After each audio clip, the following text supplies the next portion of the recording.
Vote কিভাবে দিতে হবে এ বিষয়ে অনেক ভোটারের মনে প্রশ্ন থাকে।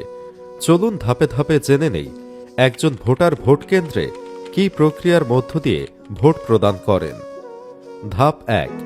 ভোট কেন্দ্রে প্রবেশের পূর্বে ভোটাররা ভোট কেন্দ্রের বাইরে স্থাপিত বুথ হতে ভোটার তথ্য সংবলিত ভোটার স্লিপ গ্রহণ করেন এবং নির্ধারিত লাইনে দাঁড়িয়ে সুশৃঙ্খলভাবে ভোট কেন্দ্রে প্রবেশ করেন। ধাপ ২। ভোট কক্ষে প্রবেশের পর প্রথম পোলিং অফিসার ভোটার স্লিপ গ্রহণ করেন এবং ভোটার তালিকায় ভোটারের নাম, বাবার নাম ও মায়ের নাম যাচাই করেন। যাচাই সম্পন্ন হলে ভোটার দ্বিতীয় পোলিং অফিসারের কাছে যান। এ সময় পোলিং এজেন্টরা তাদের ভোটার তালিকায় ভোটারদের চিহ্নিত করেন। ধাপ ৩। দ্বিতীয় পোলিং অফিসার ভোটারের আঙুলে অমোচনীয় কালি প্রয়োগ করেন যাতে একাধিকবার ভোট প্রদান প্রতিরোধ করা যায়। ধাপ ৪।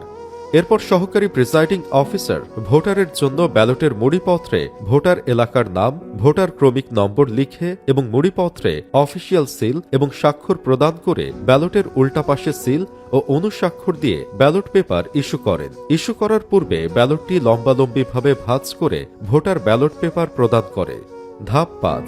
মনে রাখতে হবে, আসন্ন ত্রয়োদশ জাতীয় সংসদ নির্বাচনে একজন ভোটার দুটি ব্যালট পাবেন, একটি জাতীয় সংসদ নির্বাচনের এবং একটি গণভোটের।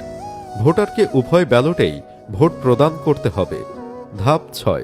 ব্যালট পেপার গ্রহণের পর ভোটার গোপন বুথে প্রবেশ করে ভোট প্রদান করেন। নির্ধারিত নিয়ম অনুসারে ব্যালট ভাঁজ করে বুথ থেকে বের হয়ে এসে সহকারী প্রিসাইডিং অফিসারকে মার্কিং সিল ফেরত দিয়ে ব্যালট বাক্সে দুটি ব্যালট ফেলবেন।